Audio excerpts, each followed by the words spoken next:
I am Dr. Dorian Davis, and today I have the pleasure and honor of introducing Dr. Joseph Daniels. Dr. Joseph W. Daniels III is an enthusiastic scholar, leader, mentor, and community builder.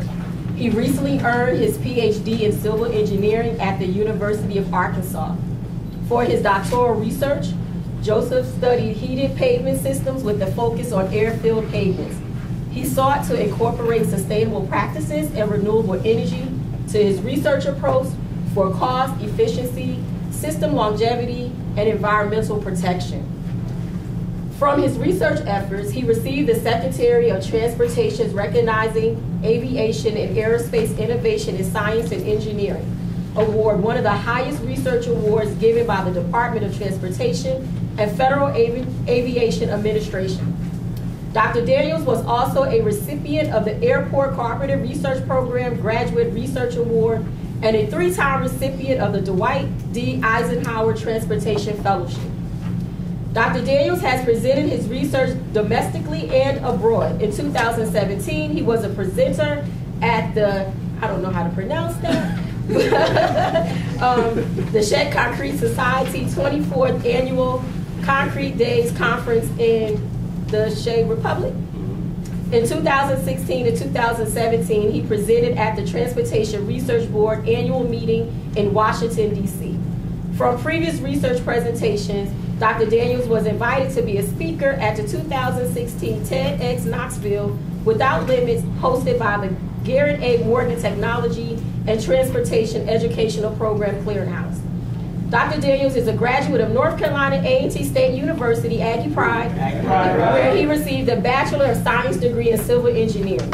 He is a native of Silver Spring, Maryland. Let's give a round of applause and welcome Dr. Daniels. What's up, everybody? What's up, everybody? All right, so I'm going to start with pastors, and that's what we're going to do. We're all going to stand up. This is about, it takes a village. So we're not going to go around the whole room, but just stand up, move to your right, shake that person's hand, move to the left, shake that person's hand, and we'll sit back down and get to it. That sound good?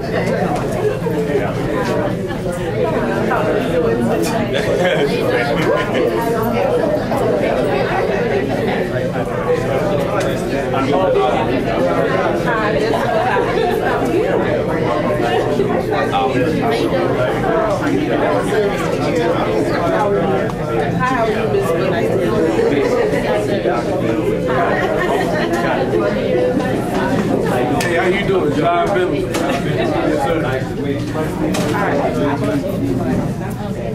All right, so I have been tasked today with the ability to talk about it takes a village, right?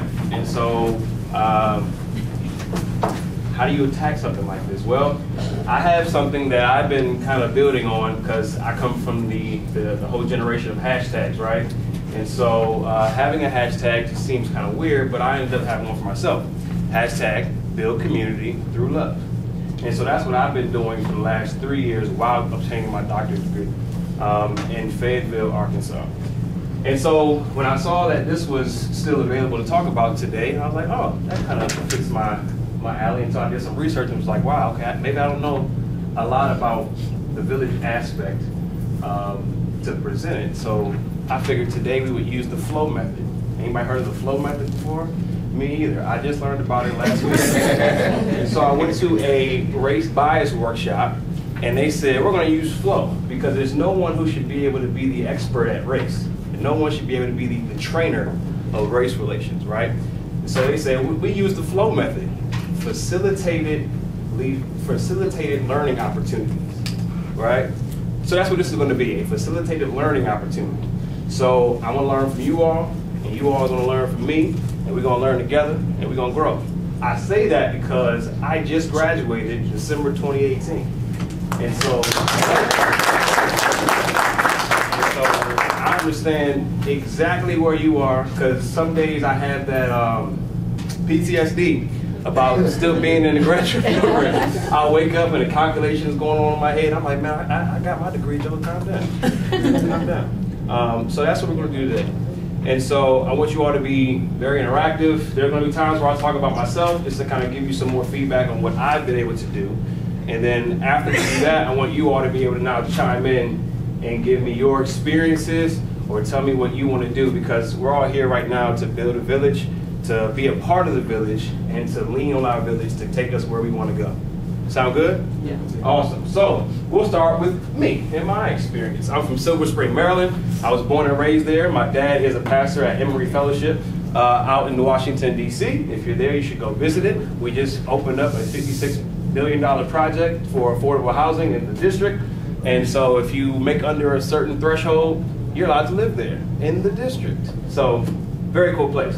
So I have to say that we've been at the same church for 27 years. I'm only 28, so my church is my village. And so how did I get to A&T? Well, there's 9 people at my church. 6 of the 9 did engineering at A&T. I said I wanted to do engineering. The village said you're going to North Carolina A&T State University. And when they did that, another part of that village building is there's a woman back there by the name of Heather Stewart. She enrolled me in my first honors calculus class. And so summer going into my freshman year of college, after taking AP Calc with a C, as a result, I cussed her out to everybody who would listen. But she saw it in me enough, after only knowing me for 6 days or 6 hours, to put me in honors calculus, right? So I passed with an A, but she still got cussed out. Behind her back, of course. But the village here is what kind of molded me and shaped me. There's another person in my village. She's Ava Dickens. She works in the College of Engineering. And they've pretty much helped develop who I am now. And so I got my first internship with North Carolina Department of Transportation because of my village, right?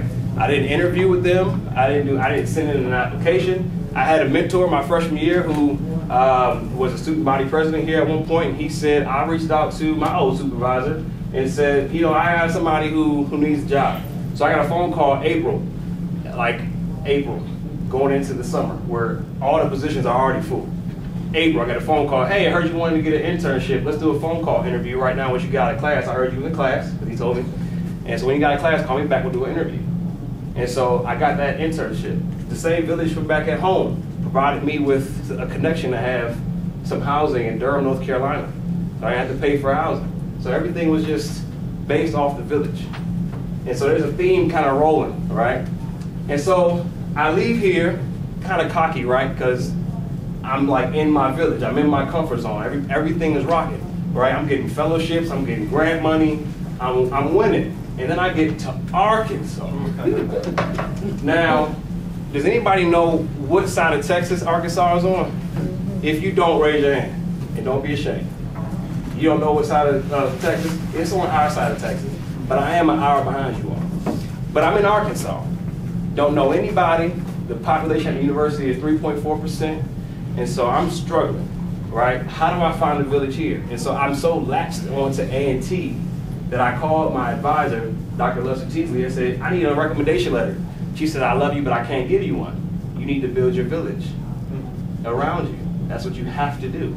If you don't do that, you can't keep leaning on us. You got to begin relying on the village around you. And so being like one of the only black students getting their PhD in my whole college, it was kind of rough to figure out who could I trust, who could I begin building my village around. And so those are the things that I struggled with, but began to actually pick up to build this village. And so I sought out to do a couple things. I started out to build my community, right? Because I did a lot of stuff within the student section here on campus. So I was the president of NSBE. I was in the Dean's Student Advisory Board. Did all this kind of stuff on campus, but I wanted to do more community stuff. And that was my passion. And so I built a village within my degree. I built a village within my social network, but I built a village within the things that I was passionate about. And so I want us to start thinking about that today. I want us to identify our village, because I think I've gotten very strong in trying to identify my village and being able to pull everybody in. But sometimes when we get in our graduate school programs, we get siloed, right? So you might see somebody at orientation and you never see them again. because you're in your part of campus, you're doing your own thing. Is that your experience? Can someone share their experience about feeling like they've been silent, and what does that feel like?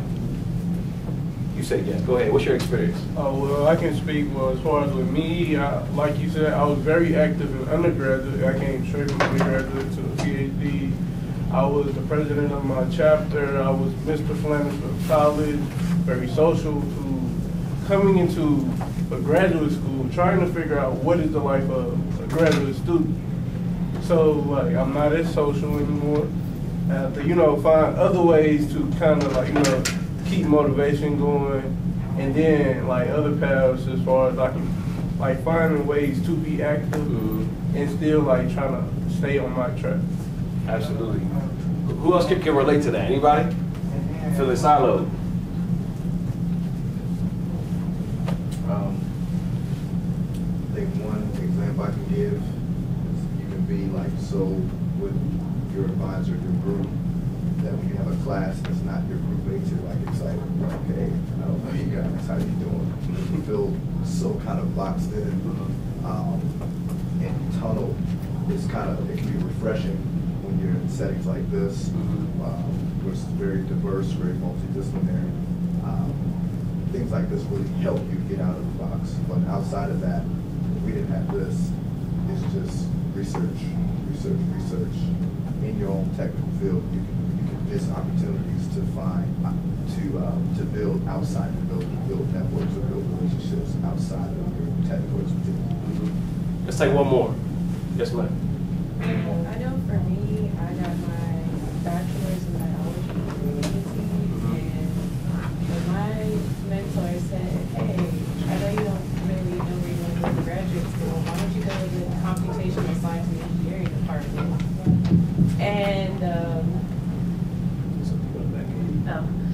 And to be honest, when I first did that, taking that step from science to computational, I was just so scared and I just felt so secluded because I'm like, oh my gosh, I don't know anything about programming. All these guys are coming in from computer science. But you know, as I went through the program, I learned that I'm not the only one who's going through that struggle. There are other people from different backgrounds who also felt the same way about the classes. And you know, we really formed that village of working on different classwork and stuff together because parallel programming with Dr. Flerchick wasn't easy.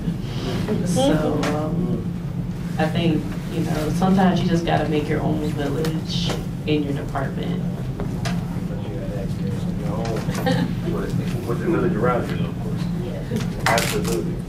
And so I was able to read this book in my spare time. I didn't like reading at all until I had to read articles that were 12 pages long, you know, had the worst reference, the abstract didn't really match the body of work. And so you're thinking this is about to be a gem for your lit review. You get to like midway through, you're like, there's no substance here. You can relate. Can you share your experience? Because you vibing right now with that one. But, you know, so I started reading these books. And so I was recommended to read Vital Friends. And so we're going to assume that Friends is supposed to be villagers, right? Vital villagers, right? We're just going to play along, right? And so Tom Pratt writes this book, and he outlines there's 8 different roles of villagers. And so since this is an interactive piece, who hates reading out loud?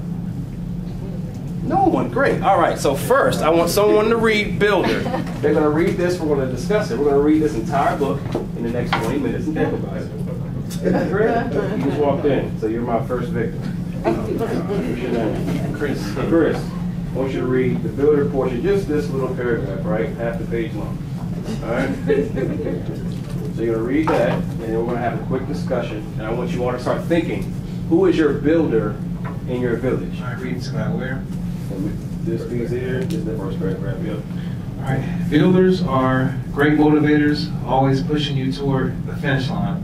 They continually invest in your development and genuinely want you to succeed, even if it means they have to go out on a limb for you. Builders are generous with their time as they help you see your strengths and use them productively. All right, sweet. So, start putting together who in your friendship circle, your village, are great motivators to you, trying to push you towards a finish line or towards some kind of commencement. Something about that. All right. You have your champion. We get through this book fast. You're on page 93 already, y'all. I want you to read the champion section. All right. Champion stands up for you and what you believe in. They are the friends who sing your praises. Every day, this makes a difference in your life. Not only do they praise you in your presence, a champion also has your back and will stand up for you when you're not around. They accept you for the person you are, even in the face of resistance. Champions are loyal friends with whom you can share things in confidence. They have a low tolerance for dishonesty. You can count on them to accept what you say without judging, even when others do not. Champions are your best advocates. When you succeed, they are proud of you, and they share it with others. Champions thrive on your accomplishments and happiness. When you need someone to promote your cause, look to a champion. Here we go. That's champion. So think about who your champions are. Now everybody's giving me no eye contact right now because they don't want to read. All we doctoral students supposed to be able to read in class. All right, we'll find somebody in the back. It's like our plan right here. You gonna get to our collaborator. Got a short paragraph. A collaborator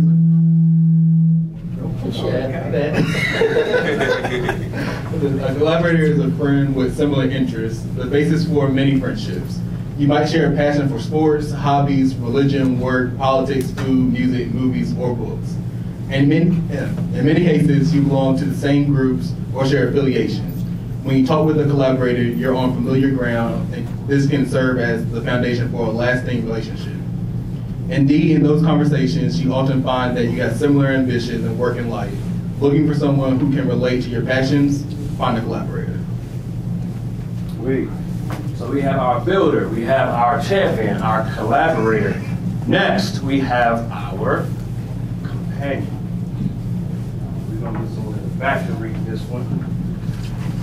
So, since we're all doctoral students, if you see the pattern, understand the pattern.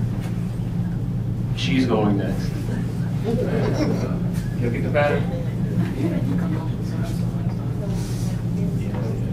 Okay. A companion is always there for you, whatever the circumstances.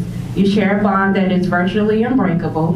When something big happens in your life, good or bad, this is one of the first people you call. At times, a true companion will even sense where you are headed, your thoughts, feelings, and actions before you know it yourself.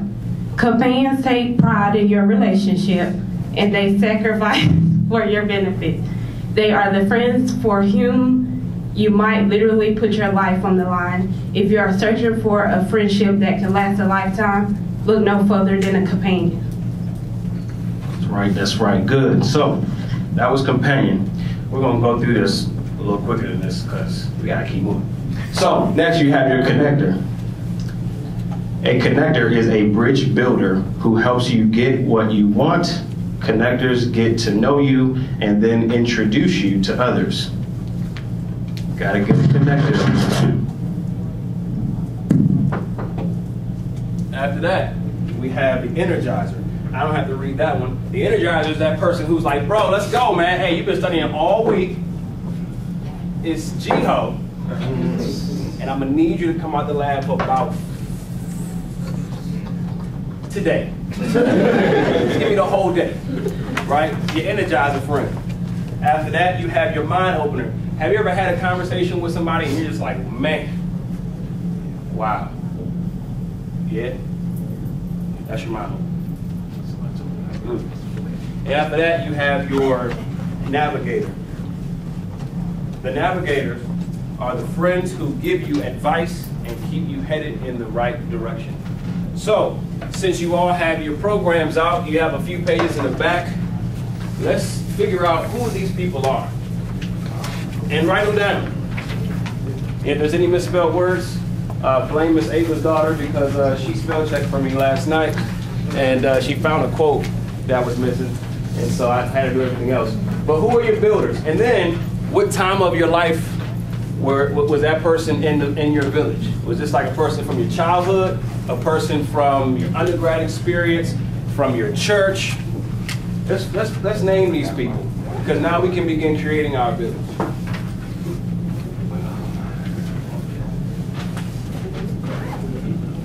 And so I know we typically go in order, so I'm gonna go through the builder piece again, just so you know.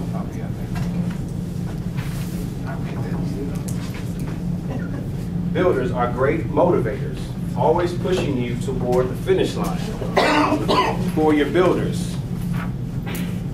Champions stand up for you and what you believe in. Collaborator is a friend with similar interests, the basis for great friendships. Companion. What companion means? Companion. Connector is the person who bridges the gaps for you with you or a different group and helps you get what you want. The Energizer, the Geo friend, the mind opener, and a person who helps you track your course. So write these names down. Is this hard for some people? Yes. Yes. I don't have many friends.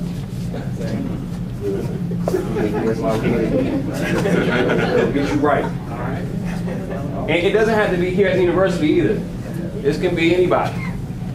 This can be your entire experience. The navigator is a person who helps you track your course.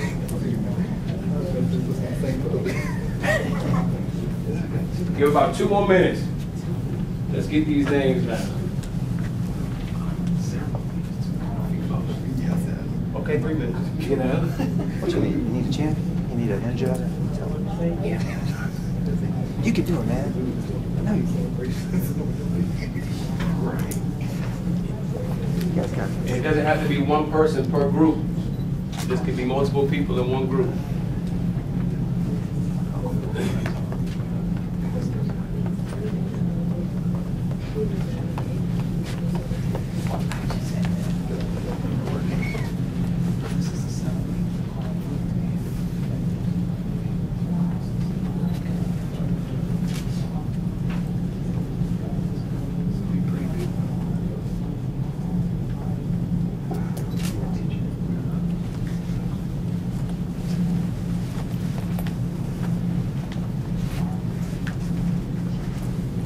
More time.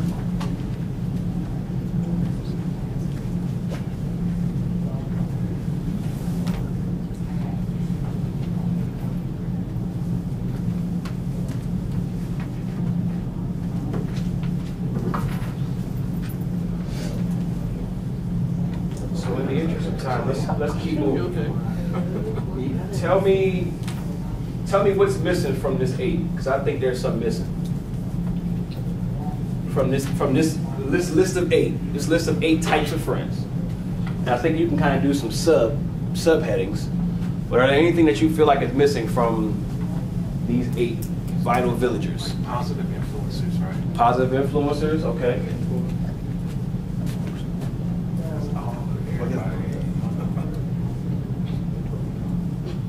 Oh, he's adding it right now? Okay. Positive influencers. Challengers. People challenge you. Just go list these.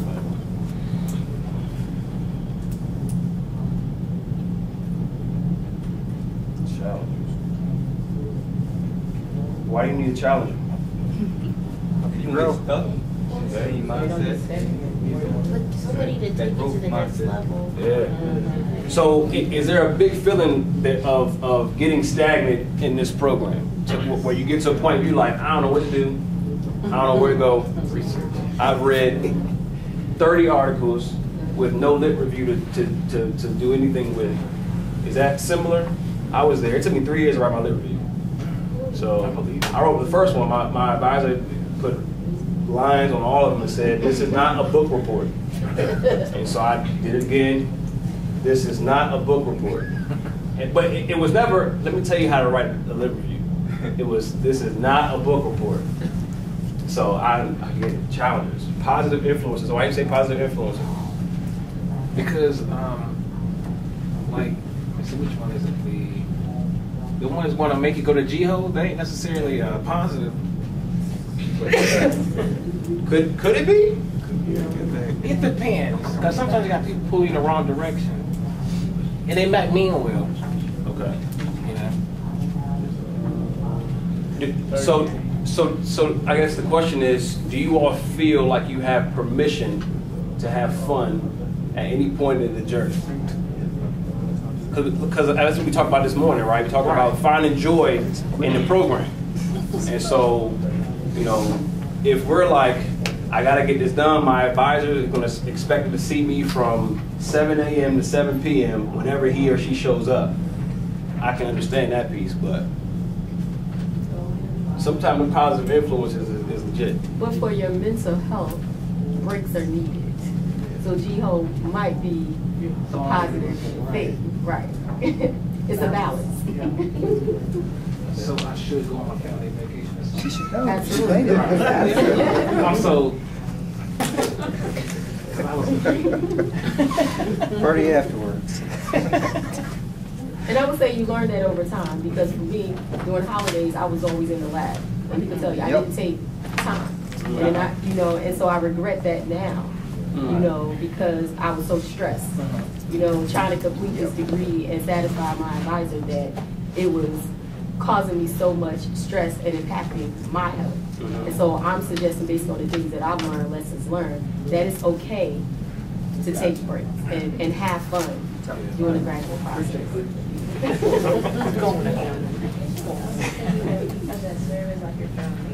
Foundation. Foundation. Sweet. I like it.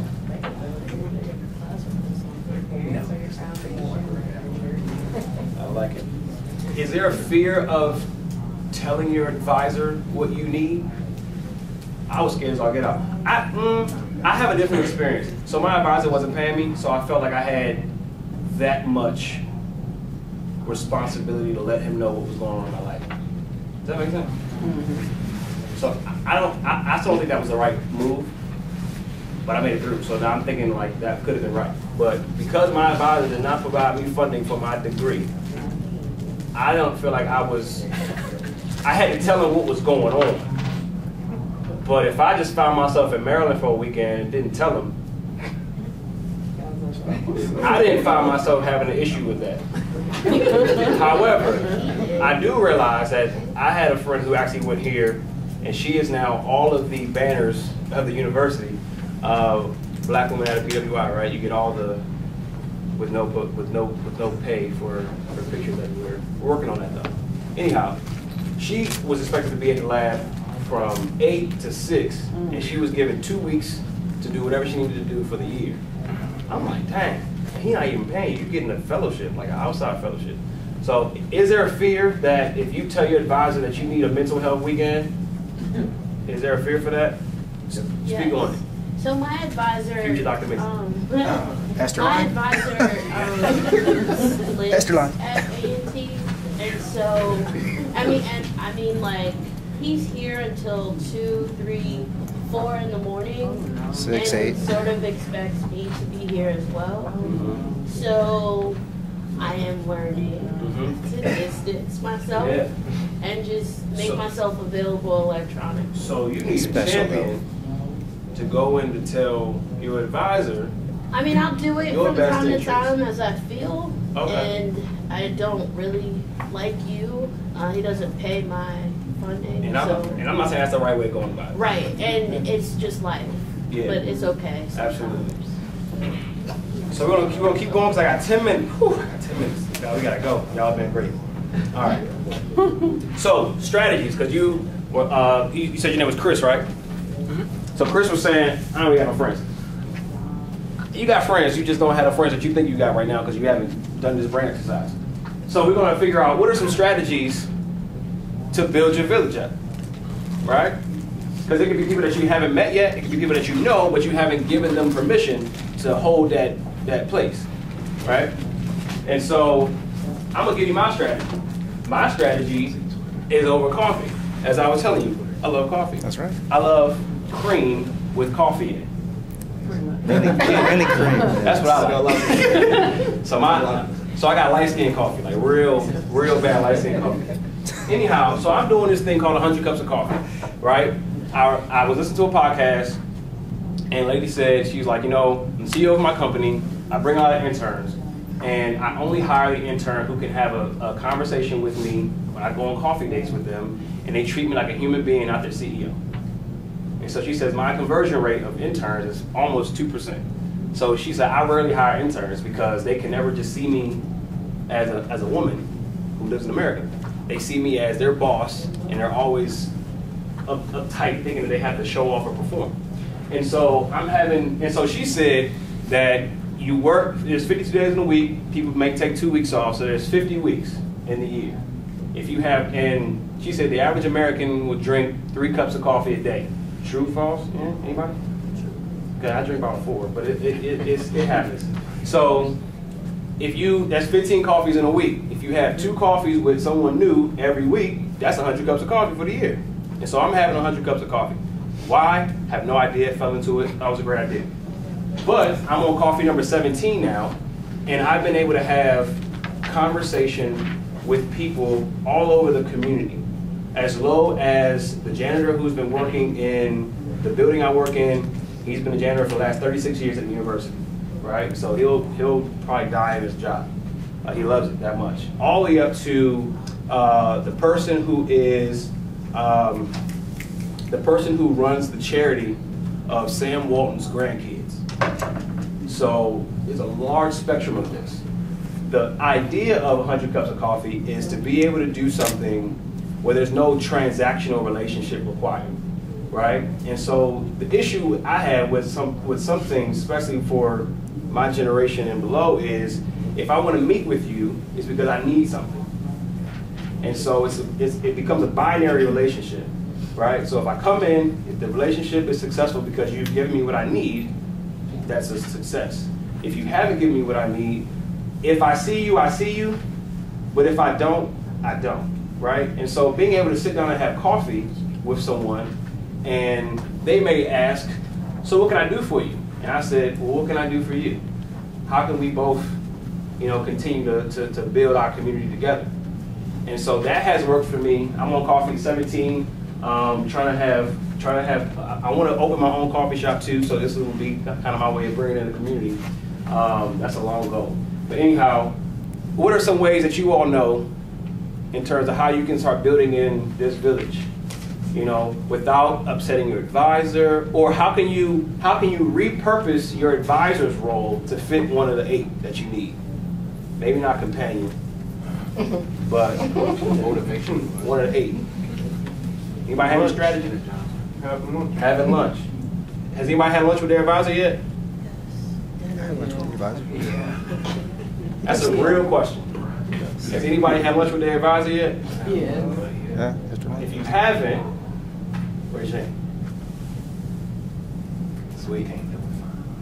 Would anybody in the room recommend having lunch with your advisor? Because I don't know the answer. Can you speak on why that's important, or why it may be a good thing to do? It allowed me to actually get to know my advisor and have a conversation more on a peer level, right, as a colleague.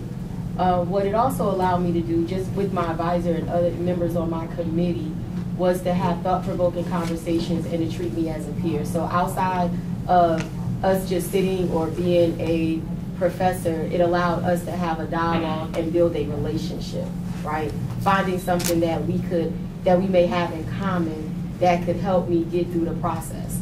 And so I definitely, because you'll learn a lot about your advisor and having to spend more time with him or her, and you'll start to know things that you actually may have in common, and to be able to have some conversations that you may not actually be comfortable with having actually in the lab, right? So So it's kind of just removing yourself from this environment and putting yourself into another environment. Right. So if you had your hand up, maybe start with like tea if you don't like coffee. Or start somewhere slow. You don't have to, because I mean, some professors can be like that, right? Like my professor is from Long Island, New York, so we had pizza like once a month on him. And so it was good.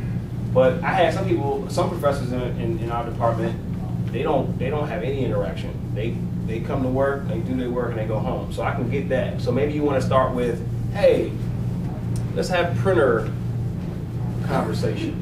Next time you print my stuff, we gonna talk at the printer. Spitball, I don't know. Can I also say because a lot of times what happened in the process, your advisor get ghosts. And you're trying to find your advisor because you need them to read chapter 1, chapter 2, and sign off so you can move along. This is a way to have those conversations. It's just an indirect way of like, okay, I need to establish some time, because when it starts timing and you want to graduate, sometimes they get lost and you can't find them. So once you start to establish a relationship and they see your commitment to the dissertation process, working on, you can have those conversations and be able to say, so, you know, I'm thinking about this theory, or, you know, have you had the opportunity to read my chapter 1? And maybe he hasn't, but then at tea or coffee, you can start discussing what's going on in chapter 1, and that'll make him or her go back and want to read it to sign off. It's like, you know, so you got to build those different strategies to how to get what you want, and you can get those things through having lunch, you know, tea, or, you know, whatever it is. So. Absolutely. Absolutely. Anybody else have one more strategy? Go ahead, speak on it. Well, if you have a family and your advisor has a family, yeah, especially if you have kids and they're around the same age, maybe you can invite them to, you know, like a birthday party or something that you're having for your kids. And that helps build, you know, even you may, if you're female and your mentor, your advisor is male, you know, even their spouse could possibly be of some help. Absolutely. And so Dr. Clark, or Langston, because he doesn't like to be called that right now in this setting, spoke this morning on being at conferences and being able to just like share connection at conferences. And so outside of this silo that we always find ourselves in, we're in this bubble of graduate school, what are some strategies that we can employ when we go to the conferences where we're the only black woman and the only black man? And the next time you see that one black guy, he was in the movie Get Out, and you need to take a picture of him so he can greet you like, you know, y'all kinfolk. Anyway, I'm on the tangent, sorry. What are some strategies outside of the actual university lab, the actual research setting that we can employ, right? So I know you all are not just your research. You all have so many different things that you bring in, right? I bring into the table the fact that I love being in the community. I bring into the table the fact that I love Black history. I bring to the table that I am moving in my Christianity. And so there's things within that we can build in. And so you can kind of use the same strategy all over. And so if you're in those different places, are there any strategies that you all can think of in terms of building someone who could be your connector, who could be your navigator? Because once we get out of this space, we commence, right? And so we finish, like I just finished and I'm exhausted and I'm like, what am I gonna do next? And so can you lean on your village to take you to the next space? And see, I'm always good at transition, see? So let's go ahead and transition. And so we gotta get to the finish line. Gotta get to the finish line. I went to this thing called the Dissertation Institute. Has anybody ever heard of the Dissertation Institute? So please help me with the first name. Adams, the guy who did the Gym Fellowship. Howard Adams, thank you. So Howard Adams wrote this white paper saying that in STEM, students of color are disproportionately lower in numbers of getting out of ABD and becoming a doctored person, right? And so that white paper was used, was moved into a grant by his daughter, Stephanie Adams, who is the Dean of the College of Engineering at ODU. Old Dominion University, and they have a grant now for 5 years to do this institute. It's a week-long institute. They travel across the country each summer, and they bring in 40, 50 some odd students who look just like us. And we are challenged with how to write, with how to set goals, with how to prioritize our time. And going there allowed me to realize I am not as far away as I thought. And so being able to surround yourself with groups, with writing groups, with people to hold you accountable, with challengers, people who would challenge you to continue to get moving, all those things are really good because they keep you on schedule and they make you move, right? Because it's something about seeing someone that you started with finish and you still there, right? Oh, so it's important to get to the finish line. And why is it important about the village? Because as you have your own strength, you can lean on the strength of your village. Funny personal story. So I did research in the wintertime because I was trying to melt snow using heat and concrete, right? So if you're traveling in the wintertime, you go to Chicago, your flight gets canceled because there's too much snow on the ground, you're pissed. I'm studying, trying to figure out how to get rid of your pissedness. And so, how do we do that? And so, this is me in my office at like 4 o'clock in the morning. I didn't go home for Christmas. I had just been here all day. My wife was in Detroit at home chilling from her work trip. And I'm in the office trying to figure out how do I do this numerical analysis while my concrete is on, melting snow. It's snow outside. I can't go home because I live on a hilly area and they don't believe in ice trucks, which I think out here they have the same problem. They don't plow. So I'm stuck in the office. I had already been there for a day, right? So this is like day 2 of hoodie smelling and hat smelling, right? And so that's probably why I'm bald now, because I had hair under the hat. But yeah, and so like I was on Snapchat and was like, I'm doing this. So I took this picture just to document life in this space. And so this was January 18th. I got married January 19th the following year. So I just got married. Anyway, so like that arrow was very short, but that arrow was the village I leaned on to actually get there, right? And so it's important to now begin leaning on the people that you need to be your listening ear, right? So you need to have that punching bag person where you can go and rant and vent about all your stuff, right? The 2 ladies back in the back, that's what they was for me. Call up, Young, I can't believe this just happened. I got another publication that just got returned to me. Thank you for submitting your publication. Unfortunately, there were way too many applicants, and yours just happened to be one that wasn't in our top list, right? So, got that too many times. So, how are you all now leaning on your community, leaning on your village to find a way to help you get to that finish line? Because it's a struggle, but it's a joyous struggle if you allow it to be. And so, are you leaning on it for support? Are you leaning on people to help get you and navigate you? Are you doing it? And if you are, please share.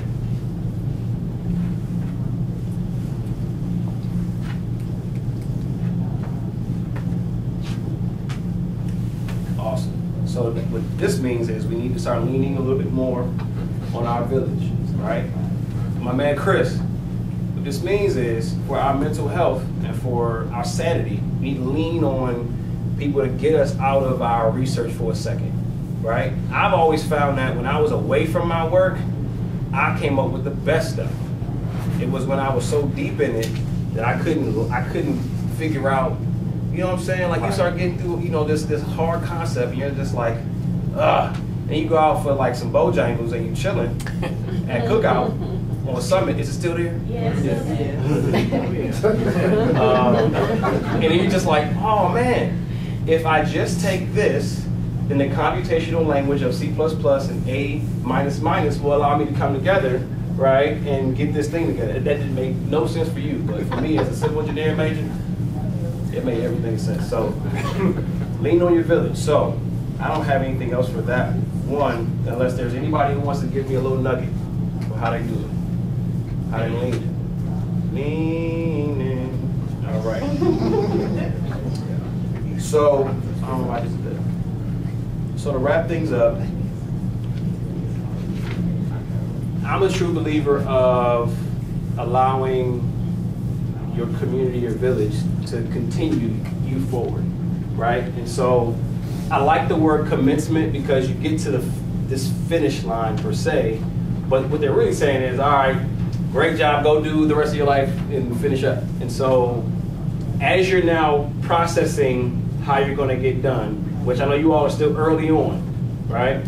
I got to the end of my degree and was like, I have no idea what I wanna do. I've been in school for 9.5 years on a degree that from the bachelor's all the way up, and I'm still in this quest of really understanding, like, all right, God, where are you taking me? And so as you're moving in this space now, regardless of if it has to be the direct line of you graduate and now you're on Wendover and you're gone, right?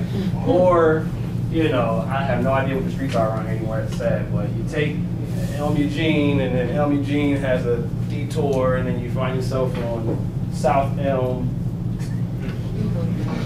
and then you're on Friendly, you know. So, Battleground, thank you. So try to figure out how do you now weave this thing together? Because you're about to be a doctor of something great. And I think the misconception is, at least in STEM, if you've gone too high up in academia, you now cancel yourself out of a lot of different opportunities. I've heard that all the time. Is that like a thing that y'all have heard too? So it wasn't just me? So it's just like you're getting your doctorate, where you're gonna make yourself less marketable that way.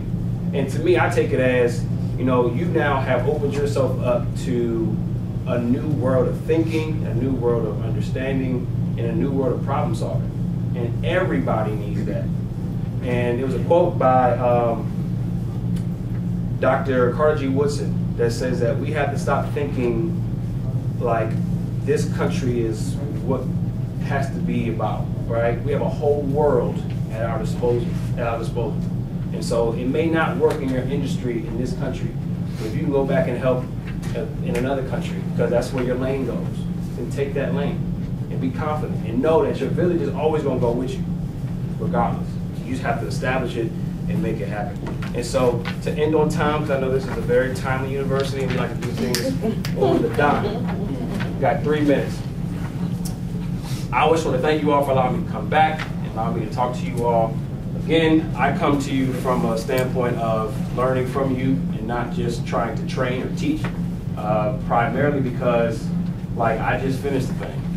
And so I don't have enough to be able to share with you. And I think everybody's experience is different, right? And so my experience was I defended my dissertation. I went through an hour of question and answer. I stepped out my room. I came back in the room. One guy came and said, congrats, went back to his office. My advisor said, congrats, these are all the things that we still have to work on. And my experience is, well, everybody who finished before me was just like, once they say pass, like, we good. And so my advisor would not call me Dr. Daniels until graduation, until he put a hood on me. So I didn't know if I was done. So I get out my defense, and I see my fiance at the time, and she's like, well, did you pass? I'm like, I did, but I really still feel like I didn't. And so being able to have people like her and other people in my life to say, man, you did that? What you mean? You passed, you good. Like, this is it. There's a guy who graduated here, his name was Leon White. And I remember he said, the only thing I was worried about trying to defend my dissertation was what tie I was going to wear. And so I was like, that's a good place to be. So I got to a point where I was like, I'm going to figure out what my tie is going to wear. That's my only worry. Like, what of all these ties am I going to wear? And so I called him afterwards. He like, you done? I was like, man, so I still got corrections. I was like, man, you done. So being able to have that person in the village to say, you know, don't let them not give you your just due, right? And so what I'm going to say is, I want you all to write on the back of your page, flip it over. I want you to write doctor, dot, your first name, your last name. Print it, so you see that.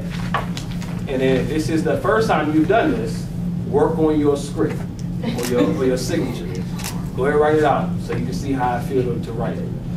So go ahead and write doctor, first name, last name in print. Underneath it, work on practice your little scribble. And that's me. So I can be found in all these different places. And it's been a pleasure to be in front of you all.